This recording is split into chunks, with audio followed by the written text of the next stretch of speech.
Drôle d'époque comme chaque matin à cette heure-ci, le titre qui porte vraiment bien son nom.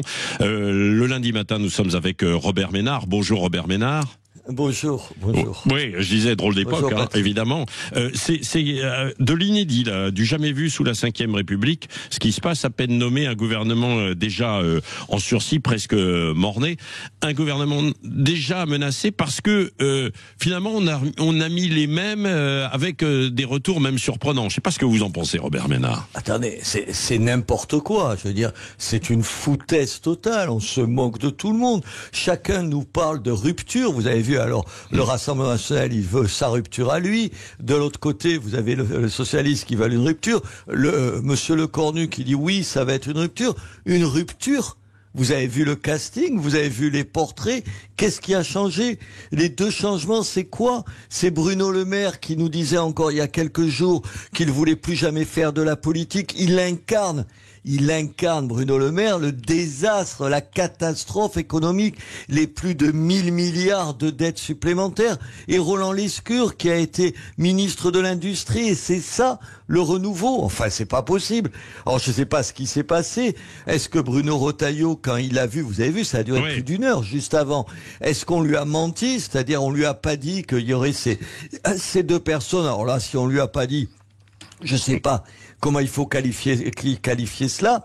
Et si on le lui a dit, il a mis un peu de temps pour prendre la mesure pas de la déception, de l'effroi, de la sidération de tout le monde. Vous pouvez pas vous dire que on va sortir ce pays de la crise avec exactement les mêmes. C'est pas possible. Oui. C'est impossible. Personne peut comprendre. Alors, qui est-ce qu'il aurait fallu nommer, Robert Ménard? Qu'est-ce qu'il faudrait faire? Parce que on a l'impression qu'en même temps, on n'arrive pas à construire un gouvernement qui pourrait être stable pour avoir une majorité à l'Assemblée nationale et faire passer des textes, quoi. Il n'y aura pas de majorité à l'Assemblée nationale, personne ne peut la faire. Donc, il faut arrêter. Il faut juste choisir vers qui on regarde, si j'ose dire, entre la gauche et le Rassemblement national. Vous pouvez pas faire plaisir aux deux. Le sens, tout à l'heure, je disais le mot rupture. Vous doutez bien que le mot rupture par rapport à Marine Le Pen et le mot rupture par rapport à Monsieur Faure, il n'a pas exactement le même sens. Ils mettent pas à l'intérieur les mêmes ingrédients, si j'ose dire. Donc, pardon, il faut se poser cette question. Et vous vous doutez que venant de moi, je pense qu'il faudrait enfin regarder à droite de l'échiquier. Aujourd'hui, le Rassemblement national a changé. Attendez, ça peut ne pas être votre tasse de thé. Ce que vous dites, c'est bien à droite, quoi. Et alors, ils existent.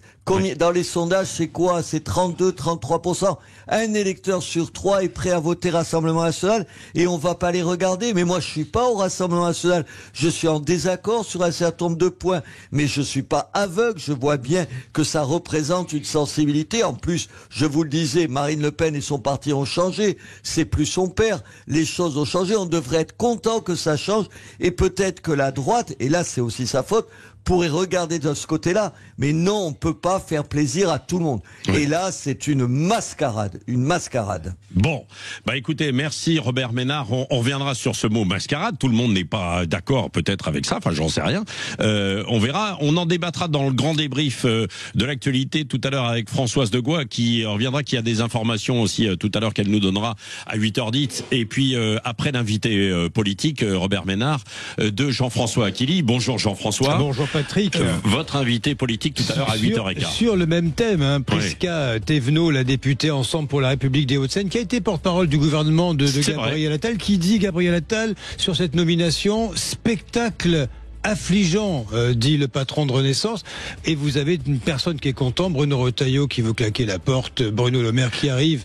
C'est la Saint-Bruno aujourd'hui. Oui, c'est la Saint-Bruno. Et il n'y a plus de bloc central qui fonctionne. Alors visiblement, parce que Prisca Thévenot, c'est le bloc central, c'est les macronistes de la première heure. Le socle commun, c'est définitivement fissuré, c'est fait. C'est fait. Donc alors, c'est fissuré à gauche, c'est fissuré à LR. Mais qu'est-ce qui peut se passer, on se demande demande comment ça va tenir. Ouais. Est-ce que ce Premier ministre qui a mis 25 jours pour former un gouvernement va durer après son discours de politique générale? Bon, on va voir ça. Donc Prisca Thévenot, l'ex-porte-parole, c'était il y a quelque temps déjà. Il est invité. Oui. La nouvelle porte-parole, c'est Aurore Berger. Oui, Aurore Berger. Oui. Je sais pas si elle aura l'occasion de prendre beaucoup la parole. C'est ce que certains se disent. On va voir ça. En tout cas, on continue. On va vous parler de tout cela, évidemment, sur Sud Radio. Je ne sais pas ce que vous en pensez. J'aimerais vous entendre. 0826 300 300. Ça commence à appeler, à réveiller Manu. Évidemment, ce lundi matin, ce lundi 6 octobre, dans un instant, on va voyager un petit peu. Avec un peu d'humour, ça va faire du bien. On va partir en vacances avec les Chevaliers du Fiel. Des vacances un peu particulières, tout de même. Avant le grand journal de 8h. Et puis, toute la suite.